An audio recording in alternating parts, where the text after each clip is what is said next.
여러분 안녕하십니까. 인문학열전 진행을 맡은 김갑수입니다. 거친 파도와 맞부딪히면서 어부들이 앞을 향해 나아갈 때요, 흔히 왜 등대를 보면서 길을 찾는다고 그러죠. 우리 사회를 너무나 거대하게 움직였던 민주화 운동의 열기, 또 지금도 현재 계속되고 있는 민족주의 열풍이라든지 여러 가지가 어떤 사람들에게는 그것이 한때 등대의 역할을 했을 겁니다. 그런데 그 등대 불빛의 세기가 너무 강해진다거나 이러면 너무 눈이 부셔갖고 바로 앞도 볼 수 없는 일이 생길 수 있다고 그러죠. 바로 그 빛 때문에 길을 잃어버린 사람들, 어쩌면 길을 잃을지도 모르는 사람들, 이들에 대한 경고의 글과 분석을 하는 연구자가 있습니다. 오늘 한양대학교 사학과 임지연 교수 모시고 등대를 찾다 길을 잃어버린 사람들에게 함께 해보도록 하죠. 그 사람들이 놓여있는 자리를 간명한 하나의 단어로 규정했습니다. 일상적 파시즘, 그 세계가 무엇인지요? 네, 임지연 교수의 일상적 파시즘에 대한 이야기 오늘 만나보도록 하겠습니다.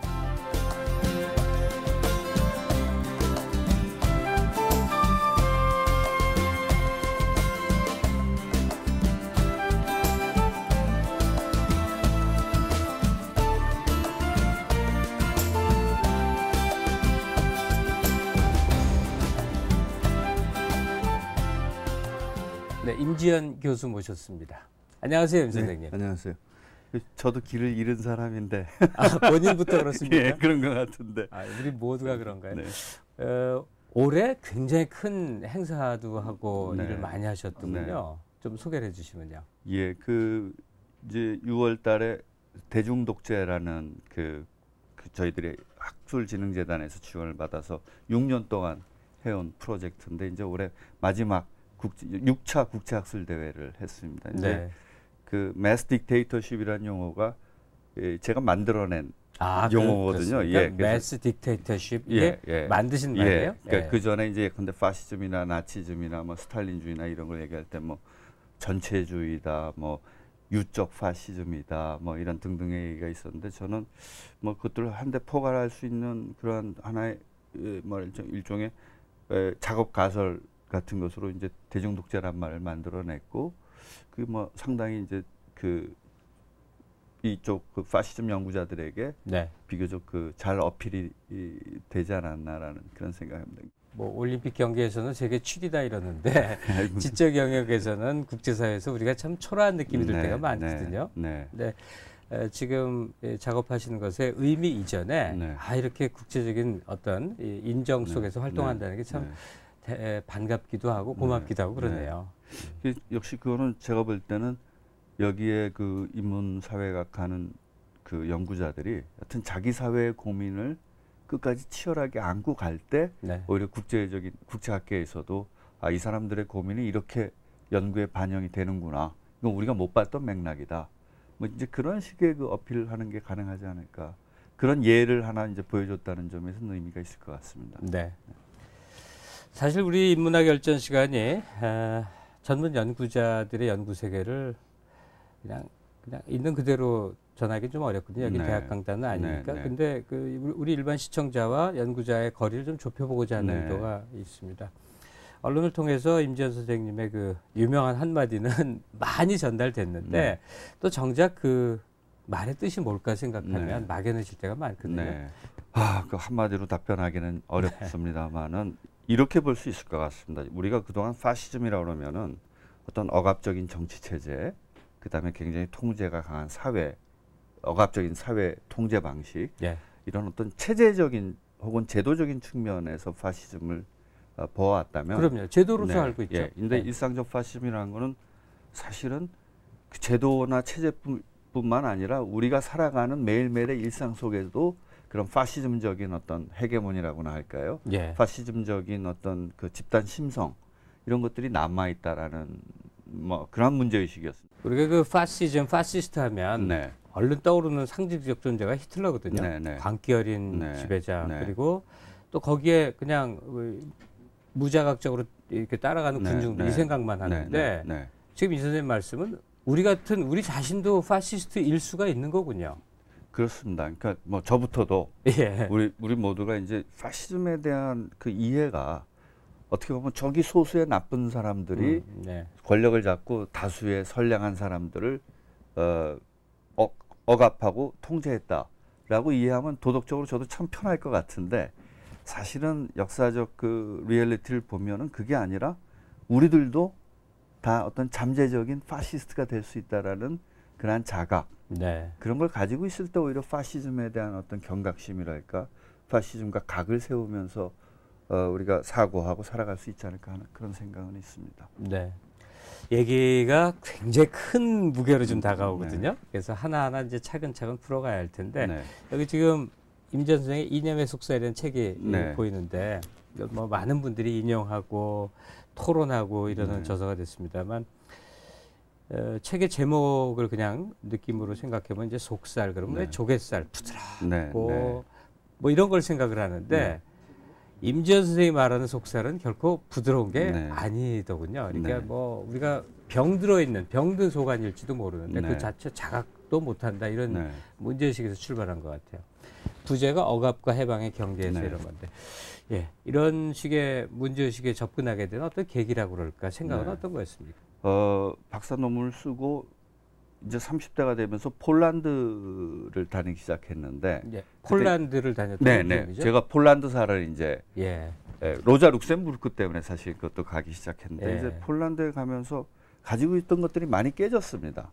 그 뭐냐면 이제 현실 사회주의의 그 잔재들이 아직 많이 남아 있을 때인데 그걸 보니까 야 이거는 어떤 이념형으로서의 사회주의와 리얼리티로서의 현실 사회주의는 전혀 다르구나. 네. 이 간격이 어디서부터 나왔을까 하는 이제 그런 고민들이 사실은 그 이후에 일상적 파시즘이라든가 뭐 대중독재라든가 이런 그 제 연구의 어떤 바탕이 됐던 것 같습니다. 그러니까 예. 이 책 제목도 이념의 속살이라고 썼는데 사실은 뭐 제목이 너무 에로틱하다라는 그런 반론부터 사람들이 대부분 반대를 했는데 제가 억지로 밀고 나간 이유 중에 하나는 그래 내가 생각했던 그 찬연한 이념이 이게 어떤 사람 사는 현실을 보여주는 게 아니었다.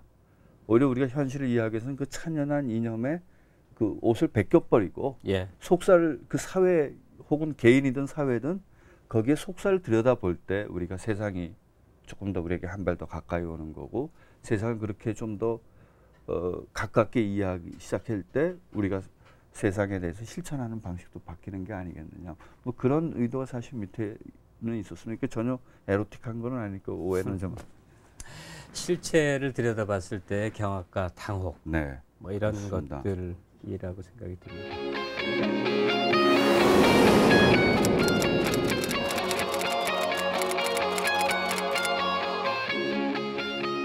이 교수님이 거듭 강조하지만 이제 파시즘은 저 나쁜 소수의 무리가 아니라 우리라고 하는 다수 속에 있다. 네. 그리고 그 우리의 속성 속에서 하나하나 짚어봤으면 좋겠는데요. 네.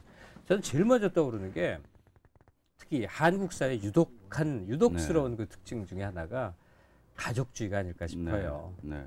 나의 확장으로서의 우리 그게 네. 가족에서 출발이 되고 이 뭐 혈연적 관계. 그러니까 우리가 연고주의가 참 문제가 있다고 비판을 하는데 그 연고의 핵심이 바로 가족주의에서 나오는 게 아닌가. 그렇다면 지금 문제 제기하시는 그 일상적 파시즘의 세계 안에 이 소위 말하는 가족의 이런 범주도 포함되지 않을까 싶은데요. 물론 당연히 그 가족주의 같은 것도 포함이 됩니다. 근데 이게 한국 사회가 저는 이렇게 보면 볼수록 재밌다고 그래야 되나 조금 좀 당혹스러운 게 우리가 늘 한국은 개인주의적인 서양과는 달리 공동체적인 뭐 전통과 정신이 늘 면면이 이어내려왔다고 얘기를 하는데 저는 그렇게 생각하지 않습니다. 오히려 한국 사회는 유럽 사회나 미국 사회보다도 더 개인주의적인 사회다.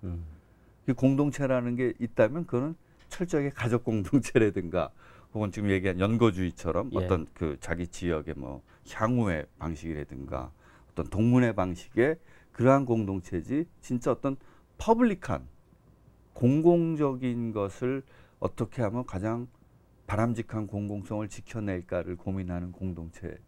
그러니까 이익을 함께 하지 않는 사람들과도 함께 더불어 살아가는 그런 의미의 공동체가 없다는 그런 게 거죠. 없습니다. 그러니까 저는 미국이라는 데를 굉장히 늦게 가봤는데요.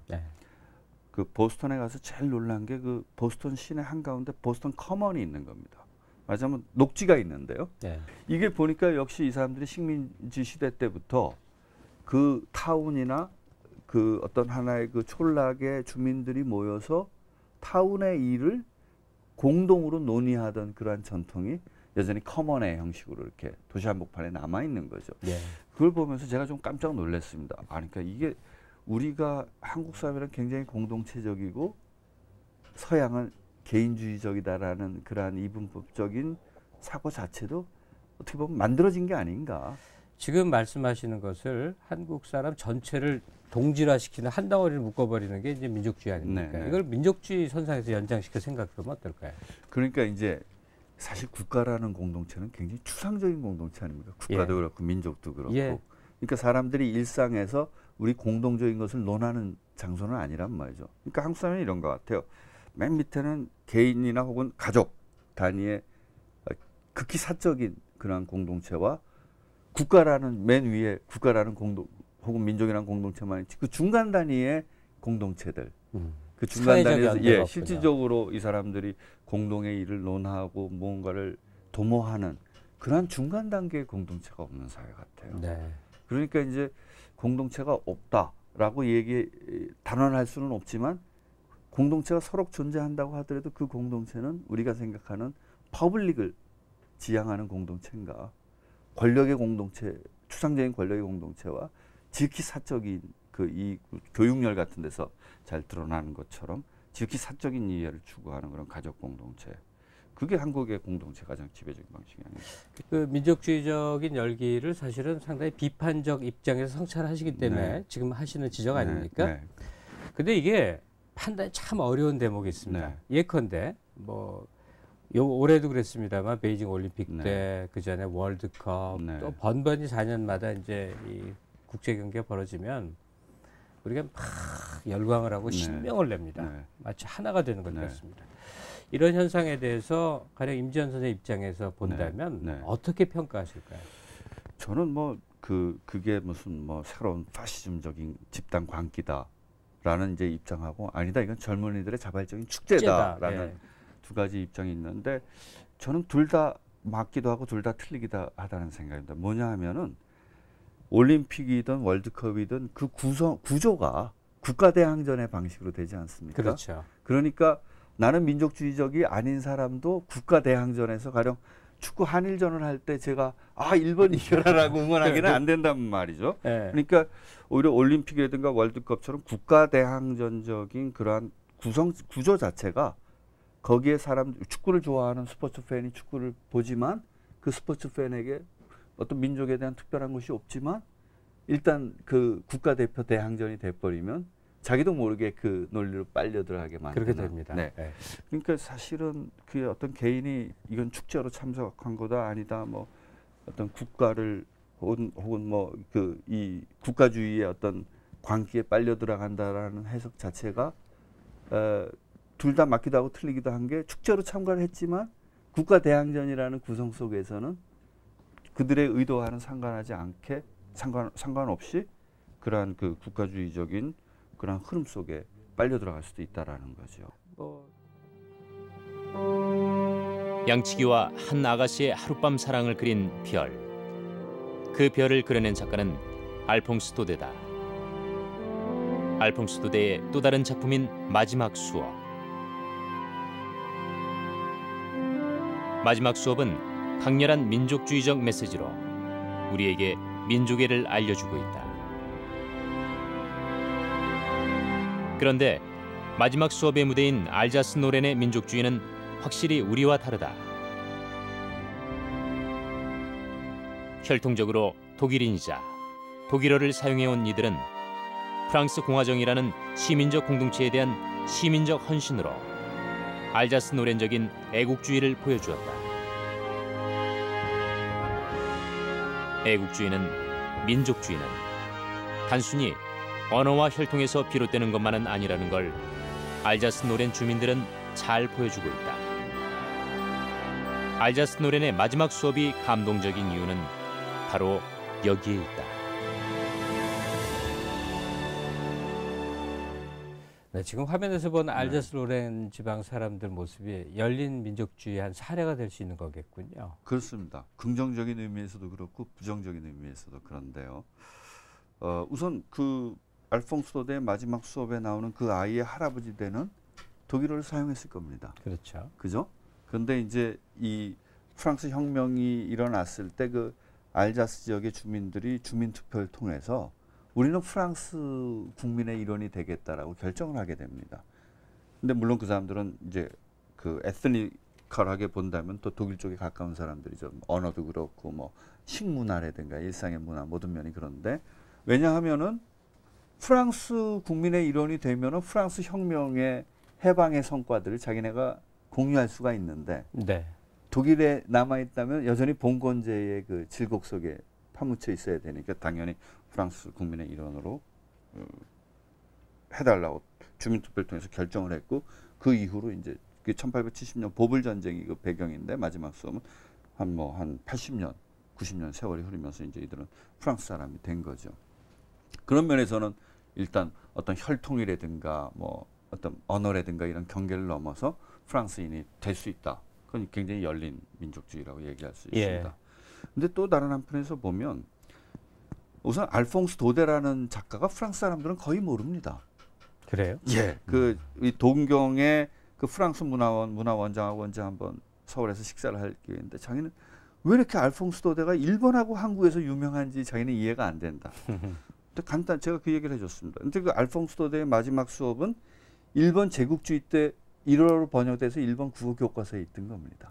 그게 이제 우리도 배웠고, 왔군요, 예, 우리한테. 저희 딸들도 여전히 배웠고, 저희도 배웠잖아요. 네, 네. 예. 근데 우리 애들까지도 아직도 배우고 있더라고요. 예. 근데 그게 왜 그러냐 하면은 알퐁스 도데의 마지막 수업은 사실은 어린 아이들한테 조국에 대한 사랑, 자기의 모국어에 대한 사랑 이런 걸 키워주는 굉장히 좋은 기제라는 거죠. 실제로 알퐁스 도데 아들은 악시옹 프랑세즈라는 프랑스 구구파의 아주 중요한 이데올로그 중에 한 사람입니다. 예. 그렇게 본다면 이제 사실은 알퐁스 도데의 마지막 수업 같은 그런 소설은 사실은 프랑스 극우 민족주의자들의 캐논 같은 거죠. 근데 그것이 일본 제국주의가 야 이걸 번역하면 우리 자라나는 청소년들에게 조국에 대한 사랑을 키워줄 수 있다. 해방 이후에 한국에서도 여전히 이건 좋은 호재라는 거죠. 그렇게 해서 이제 그게 오늘날까지도 배우고 있는데 거기서 하나 조심해야 될 건 뭐냐 하면은 언어나 문화가 다른다고 하더라도 이 사람들을 끊임없이 우리 국민의 한 사람으로 받아들이는 대신에 국민이 되기를 원치 않는 사람, 거기를 거부하는 사람에게 되는 가차없이 배제하는 그 무서운 논리가 또 열린민족주의 아니에요.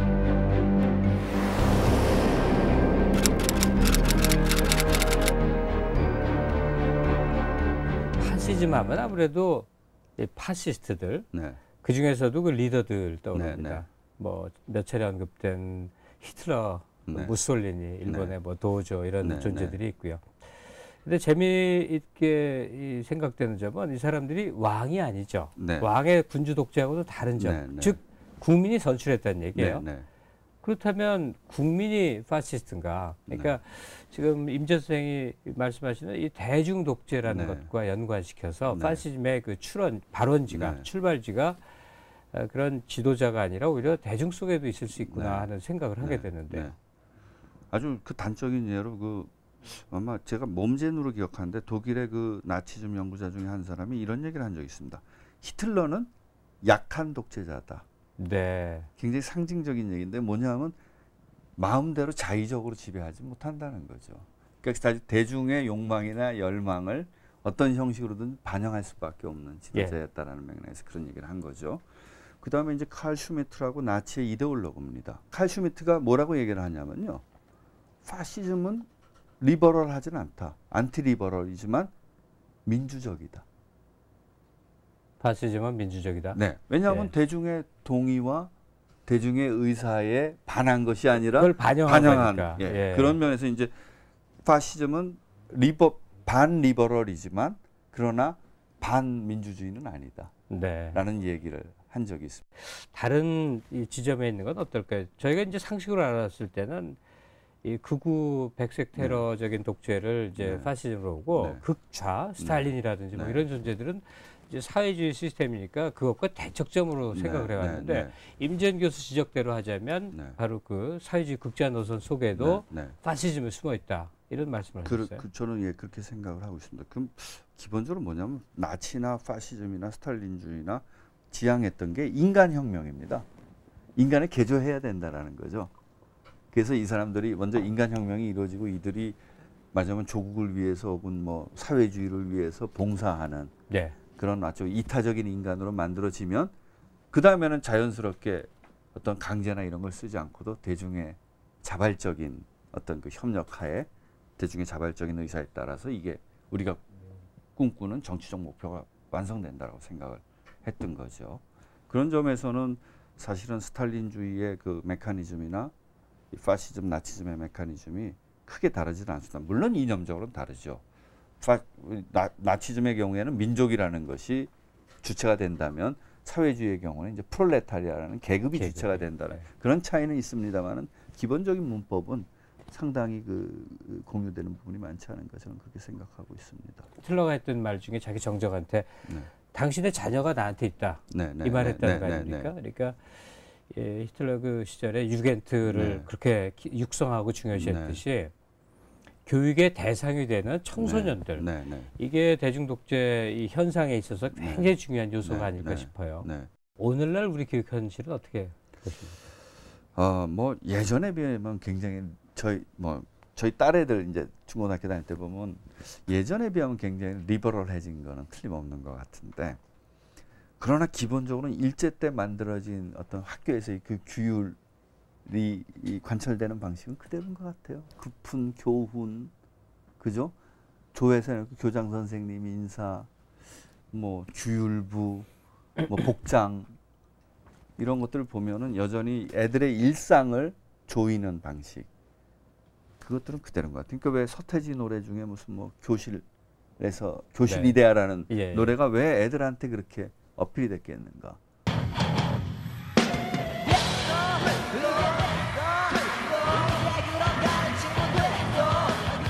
그러니까 권력의 입장에서 보면 사실 저 같은 별볼일 없는 지식인보다는 서태지 같은 청소년의 아이돌이면서도 교실 이데아 같은 걸 부르는 게 더 무서운 거죠. 어떻게 보면. 참 모든 것을 제도화라는 게 얼마나 무서운 것인가 싶어요. 이 중동 지역에서 여성들 뒤집어 씌우는 부르카를 이제 좀 개방주의자들이 벗기자 이건 이 여성을 억압하는 것이다 하면 거기에 가장 반발하는 게 여성 자신이라거든요. 인간의 존엄을 훼손할 수 있는 이걸 쓰는 걸 존엄이라고 생각해요. 지금 학교에서 급훈, 교훈, 교장선생의 훈화를 당연하게 생각하기 때문에 그걸 없앤다는 게 학교 질서를 파괴하는 거 아니냐 이렇게 생각한다는 거죠. 그뿐만 아니라 가훈 적어라고 초등학교 때 숙제. 예, 맞습니다. 있지도 우리 않은 가훈이 없는데. 그죠? 네. 그러니까 그 박찬욱 영화 감독이 그 글을 잘 쓰던데 에세이 중에 그 가훈 얘기가 나와요. 저도 읽은 기억이 그 굉장히 전복적이잖아요. 뭐 그 가훈 뭐라고 적어냈다 그랬죠? 뭐 있으면 말건가 뭐 제가 지금 저도 뭐 싫으면 관두건가 뭐 그런 식의 그건 한번 확인해봐야 되겠지만 그러니까 선생님이 세상에 이런 가훈이 어딨냐 다시 갖고 와라 그랬다는 이제 일화를 적은 적이 있는데 역시 그 교훈 학교 차원뿐만 아니라 가정에서의 그 프라이빗한 공간에서의 부모 관계 부모 자식 관계까지도 이게 학교가 이렇게 침투하려고 하는 그런 것들이 아닌가 그런 생각이 듭니다. What you see is what you get, is what you thought, is what you 20세기에 가장 완성된 인간형이라고 그렇게 일컬어진 두 존재가 있다면 남자로서는 체게바라를 들어야 될 것 같고 또 여성으로서는 뭐 사르트르가 언급했습니다만 로자 룩셈부르크라는 여성 혁명가를 들 수 있을 것 같아요. 근데 임재원 선생은 전 세계 거의 모든 사람들이 가령 체게바라 하면 뭐 범접할 수 없는 성역처럼 생각하고 추앙하는데 그에 대해서도 비판을 하시더군요. 글쎄 뭐 비판이라기보다는 그 저에 대한 제 20대 때 제가 막시즘에 아직 경도돼 있을 때 저의 그 사고 방식 같은 걸 이제 뭐 외람되지만 좀 느낄 수 있었고 그게 뭐냐면 이제 그런 일화가 있습니다. 그 게바라가 혁명이 일어나고 나서 쿠바 중앙은행 총재가 되거든요. 예. 그게 사실 권력 투쟁에서 약간 밀려난 거죠. 근데 중앙은행 총재가 돼서 이제 새로 청사를 짓는다고 30층짜리 건물을 이제 설계를 했는데 미국에 있는 쿠바계 이제 건축가한테 맡긴 거죠. 그래서 이제 이 건축가가 이제 설계를 해갖고 그 프로젝트 도면을 갖고 왔는데 개발하고 딱 보더니 여기 엘리베이터가 왜 필요하냐? 30층밖에 안 되는데 쿠바 전력도 많지 않고 나는 개발은 천식을 알았던 사람이니까 예. 천식을 알았던 나도 30층 걸어 올라가고 할 수 있는데 이게 왜 필요하냐라는 얘기를 한 겁니다. 물론 저는 개발화가 가졌던 혁명에 대한 헌신성, 그죠? 그건 뭐 누구도 부정할 수 없을 것 같습니다. 그렇기 때문에 이 양반이 이제 개발화가 죽고 난 다음에도 어떤 하나의 아이돌이 될 수 있었던 건데, 그러나 제가 보는 건 그런 거죠. 이 열정적이고 헌신적인 혁명가가 가지고 있는 삶에 대한 혹은 이념에 대한 헌신을 자기 차원에서 그치는 게 아니라 너희들도 해야 된다라고 생각을 강제한다. 하는 순간 그건 억압이 돼버리는 게 아니냐라는 거죠. 네. 저 같아도 30층은 뭐 그러다니 30층은 그냥 뭐 한 10개 층만 올라가라고 그래도 어렵죠. 그러니까요. 근데 이제 그거를 다른 사람 나는 천식을 나도 하는데 왜 다른 애들이 엘리베이터가 필요하냐. 특유하게 자기 희생 정신이 강한 사람이 그걸 타인에게 강요한 순간부터 그건 억압이 되는군요. 그렇다고 생각이 됩니다. 그 현실 사회주의 체제가 여러 가지 그 문제를 갖고 있었지만 그 중에 하나는 역시 혁명 1세대들의 그런 헌신성이 사회주의를 건설할 때 오히려 질곡으로 작동했던 게 아니냐. 예. 우린 이만큼 헌신했는데 당신들도 헌신해라. 그러니까 그 소련의 그 스타노프라는 노동 영웅이 있지 않습니까? 왜 하루 만에 석탄을 뭐 믿을 수 없는 정도의 많은 양을 캐내 갖고 노동 영웅이 됐는데, 그러면 이게 이만큼 헌신적인 사람이라는 것은 물론 그것도 조작된 통계일 가능성이 굉장히 큽니다만, 근데 그걸 스타노프를 영웅으로 만들고 그렇게 되니까 노동자들이 스타노프 영웅칭을 받은 노동자들에게 테러를 가합니다. 네. 왜 그러냐 하면, 자, 스타노프는 100톤을 캐는데 너는 하루에 3톤밖에 안 캐? 그럼 너는 게으른 놈이고 인민의 적이 되는 거죠. 네. 그러니까 자기의 할당 노르마가 올라가는 거예요. 그러니까 이 보통 사람들의 입장에서는 사회주의가 노동자를 위한 체제고 노동자를 위한 나라라고 그러는데, 노동자를 위한 나라를 만들기 위해서 노동자를 착취하는 나라구나. 그렇게 돼버리는 거죠. 예. 그러니까 그런 헌신을 보통 사람들에게 요청할 때, 그리고 그것을 강요할 때 그 체제는 역시 억압적인 체제가 될 수밖에 없지 않나. 로자의 예를 들어보자면 네. 뭐 그분도 여러 부문에 걸쳐 활동을 했습니다만 예컨대 네. 여성에 대한 남성의 억압이라고 그럴까요? 네. 뭐 이런 각도에서 바라볼 여지가 있겠군요. 그러니까 로자 룩셈부르크 같은 경우는 아예 여성 문제에 대해서 언급을 하지 않습니다. 예. 여러 가지 이유가 있을 텐데 그 중에 하나는 여성 문제는 부차적이라고 본 거죠. 네. 그러니까 사회주의 혁명이 일어나서 노동이 해방되면 나머지는 다 해방돼. 그러니까 민족 해방에 대해서 폴란드 독립에도 반대했거든요. 예. 그래서 폴란드에 정작 가보면 로자 룩셈부르크가 인기가 전혀 없습니다. 심지어 로자 룩셈부르크 생가도 박물관이 아니라 구두방이에요. 야, 그 정도입니다. 정도입니까? 왜냐하면 또 유대계잖아요. 예. 그러니까 에스닉 폴이 아니죠. 그러니까 유대계에다 폴란드 독립을 반대했고 하니까 이 생가를 자모시치라는 조그만 소도시에 있는 생가인데 가보고 구두방인 걸 보고 깜짝 놀랐죠. 거기에 단 하나 명판 하나 붙어갖고 1870년 3월 7일 로자 룩셈부르크 여기서 태어났다. 그거 하나 있습니다. 근데 그조차도 연대 노조 운동이 일어나고 난 다음에나 붙일 수 있었다라는 거예요. 네. 이거 뭐 사실 현실 사회주의의 그 내용을 하나하나 들여다보면 뭐 복잡하지만, 그러면서 로자 룩셈부르크는 굉장히 그 뭐랄까 진짜 헌신적이고 치열하고 그런 여성 혁명가의 또 가장 스마트한 레닌이 막스 일의 최고의 두뇌라고 얘기할 정도로 칭찬했던 그러한 혁명가였지만, 역시 이 노동 해방의 모든 것을 종속시켜 버리는 바람에 민족적 억압이라든가 성의 억압이라든가 이런 문제를 완전히 도외시했죠. 그때 당시는 또 그게 어떤 로자에게는 프라이어리티 개념, 일의 우선순위의 그렇죠. 네. 관점에서 이제 바라볼 수도 있었겠죠.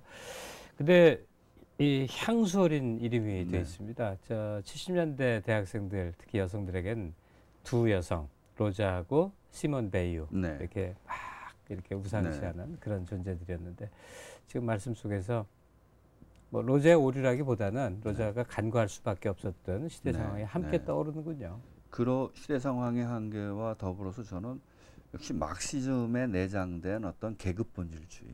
네. 어떤 맥락, 어떤 상황에서도 계급이 가장 중요하다.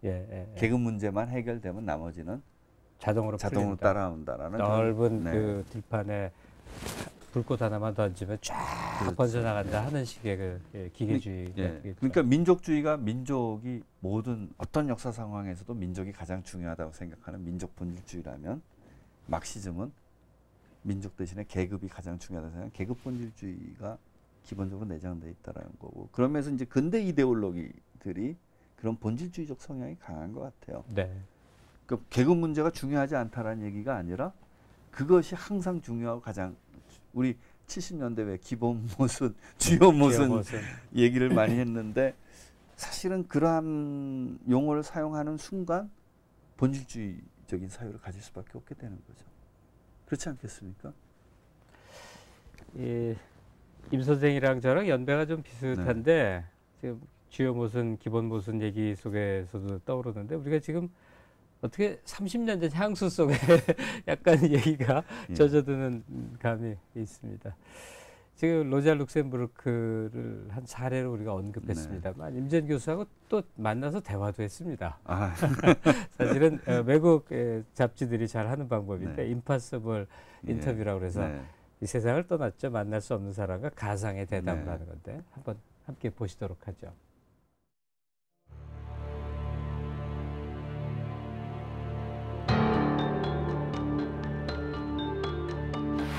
그렇지 않아도 3인당 영감쟁이들의 가부장적 위선과 남성 국수주의에는 신물이 날 지경이야.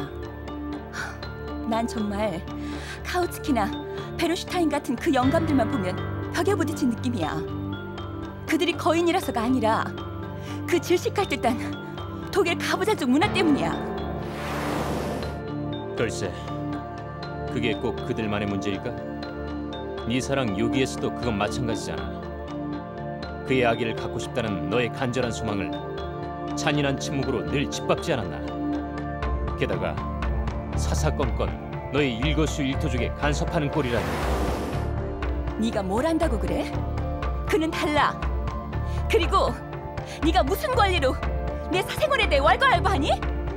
폴란드에서 온 유대 계집애라며 뒤에서 쑥덕거리는 3인당 영감쟁이들하고 너도 똑같구나? 난 그만 일어나겠어. 잠깐만, 그건 오해야. 우리 민족도 억압받는 민족이라고.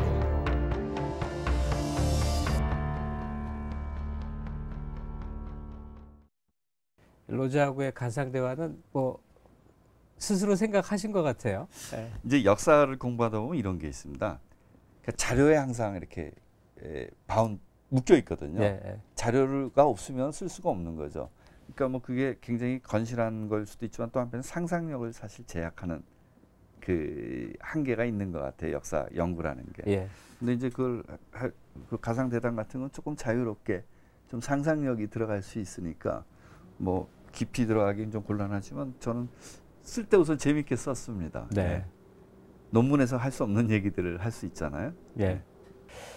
그리고 영화 빌리 엘리어트 작품 사례로 들면서 얘기한 게 이제 남성성이라고 하는 것이 마초로서만이 아니라 이렇게 극복될 수 있는 어떤 것, 그 얘기도 하셨는데요. 그러니까 저는 빌리 엘리어트라는 영화를 굉장히 흥미롭게 봤는데 I was dancing when I was 12. I was dancing when I was 12. I was dancing when I was out. 빌리의 아빠가 노동자 계급이잖아요. 그 전투적인 노동자잖아요. 대처 시대 때 그 탄광 폐쇄하고 할 때 거기에 저항 스트라이크 전투적인 노동자고 할아버지도 노동자예요. 형도 탄광 노동자인데 빌리 엘리어트한테 이제 권투를 배우러 보내지 않습니까? 근데 이 녀석이 권투는 안 배우고 권투 도장 옆에 있는 발레에 이렇게 흥미를 가져고 발레 배우니까 아버지가 펄쩍 뛰는 거죠. 파업 기간에 없는 돈 조금씩 보내갖고 너희 할아버지도 권투를 했고 나도 권투를 했고 너희 형도 권투를 했고 우리 노동자 계급의 전통을 가족적 전통을 너도 이어야 되는데 사내 자식이 발레를 배운다. 그건 사실 굉장히 마초적이죠. 근데 우리가 생각할 때 전투적이고 그 사상적으로 투철한 노동자는 모든 면에서 아까 얘기한 계급 본질주의로 간다면 옳아야 되는데 네. 그 성이나 젠더 부분에서는 굉장히 마초적인 성격을 드러내주는 그런 것들이 저한테는 굉장히 그 흥미롭게 다가왔습니다. 아주 생생한 예로. 예, 선반 위에 올랐으면 바람은 맞고 뭐 비바람을 맞을 수밖에 네. 없거든요. 예, 임지연 교수의 창의적인 이론도 아무래도 관심과 화제를 모으게 되다 보니까 이제 많은 비판에 네. 직면하게 됩니다. 네. 근데 그 중에 소박한 표현이지만 그러나 또 많은 사람들이 그 비판에 동의했던 걸로 기억나는 게 그래서 어쩌단 말이냐. 영어로 그냥 so what이죠. 네, 네. 네. 여기에 대해서는 지금 어떻게 생각하십니까? 그것도 역시 이제 과거의 유물론적인 인식론을 가지면 우리의 생각은 현실의 반영이다라는 생각인데 전 그렇게 생각하지 않습니다. 우리가 세상을 혹은 현실을 바라보는 인식이 바뀌게 되면 그 새로운 인식이 현실에 대해서 실천하는 우리의 방식을 바꿔주는 게 아니냐라는 거죠. 거기에 대해서 그러니까 라클라우하고 무페가 그 포스트 마크시즘을 얘기하면서 굉장히 흥미로운 예를 든 게 있습니다. 네. 자, 지진이 일어났다고 치자. 나는 유물론자이기 때문에 지진이 일어났다는 사실 자체를 현실로서 인정한다. 하지만 왜 지진이 일어났는가 사람마다 생각이 다르다. 만약에 기독교도는 우리가 타락해서 이런 일이 일어났다. 그럼 기독교도의 경우 지진에 대처하는 방식은 하나님께 거죠. 열심히 기도하는 네. 방식이다. 또 나는 예컨대 뭐 과학자다. 그래서 뭐 진앙이 어떻고 뭐 지각판이 어떻게 움직이고 그러니까 그럼 우리 지진에 대처하는 방식은 이 지각판의 흐름을 빨리 가능한 한 빨리 읽을 수 있는 그런 장치들을 만드는 거다. 이에서 보여주는 바가 뭐냐면 지진이라는 하나의 현실이 있는데 그 현실을 이해하는 방식이 바뀌어지면 그 현실에 대해서 우리가 개입하고 실천하는 방식이 바뀌어지는 게 아니냐라는 건데 인식이 네. 실천을 새로운 인식이 새로운 실천 방식을 낳는다. 그렇게 얘기할 수 있을 것 같습니다. 저는 그게 임지연 교수가 우리에게 과제를 던진 거라고 생각을 하겠습니다. 뭐 저 자신에게 던진 거기도 하고요.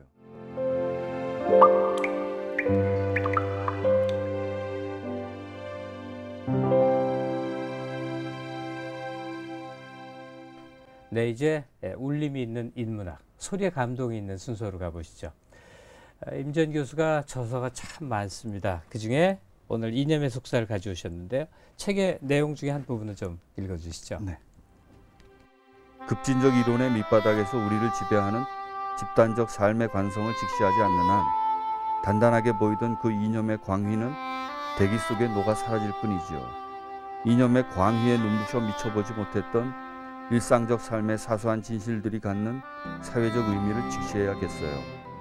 호구냐 진실이냐를 떠나서 사회주의 이념의 희망을 절망과 좌절로 바꾸어 놓았던 일상적 삶의 모반을 역사적으로 이해하는 것이야말로 새로운 희망의 가능성을 조심스럽게 타진하는 첫걸음이 되지 않겠습니까?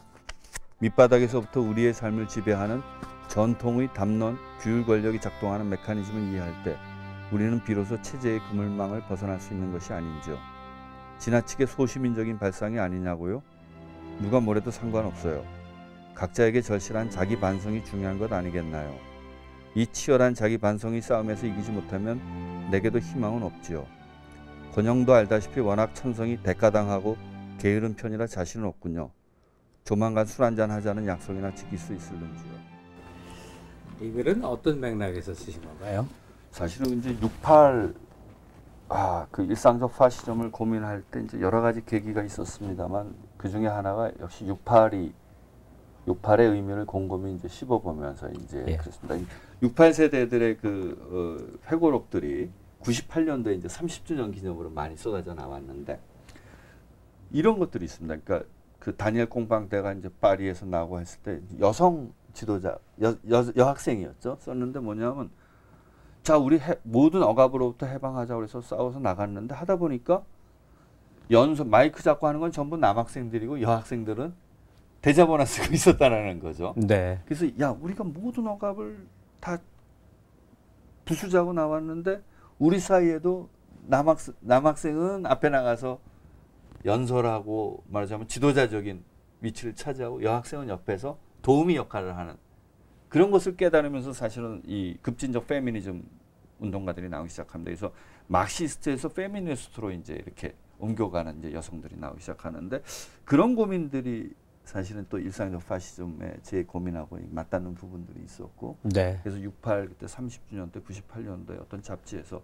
68에 관한 걸 써달라고 그러는 편지 형식으로 마치 파리에 사는 그 친구가 한국에서 그람시를 처음으로 소개한 친구인데 예. 파리에 공부하러 갔다 그냥 눌러 앉아서 살고 있는데 이제 그 친구에게 쓴 편지 형식의 글입니다. 오늘 임지연 교수께서 해주신 얘기가 우리가 그냥 무난하게 듣기엔 사실 좀 주제가 버겁고 또 힘겹습니다. 예, 누군가의 의견을 듣는다는 건 사실 내 평소의 의견과 부딪혀서 싸우는 건데 어쩌면 평소에 한 번도 생각해 보지 않았을 수도 있고 또는 어떤 생각의 고집 속에 사로잡혀 있을 수도 있는 쟁점들이거든요. 그런 많은 사람들을 향해서요. 임지연 교수께서 소신으로 이론으로 또 신념으로 갖고 계신 이 생각들 어떻게 우리에게 관철시킬 것인지 정리의 말씀 좀 부탁드립니다. 역시 막스라는 사람이 여러모로 사람을 이렇게 끌어들이는 매력이 있는데 그 중에서도 역시 제일 잊히지 않는 건 여하튼 막스가 모든 것을 의심하라는 격언을 했다는 거. 그래서 그 죽기 전에 그 막스에 대한 논쟁이 벌어지니까 막스가 나는 막시스트가 아니다. 라는 편지로 나는 막스지 막시스트가 아니다라는 얘기를 했는데 역시 그 모든 것을 의심하라는 본인의 그 제일 좋아했던 격언하고 같이 맞는 거 아닌가. 예. 저희들이 뭐 세상 자기에 대해서도 마찬가지고 세상에 대해서도 마찬가지고 여튼 의심하는 그러한 그 눈초리를 버리지 않을 때 뭔가 또 새로운 현실에 대한 뭐 자각 이런 것들이 가능하지 않을까 그렇게 생각하고 있습니다. 네, 오늘 아주 의미 있는 대화였습니다. 고맙습니다. 네, 초대 감사합니다.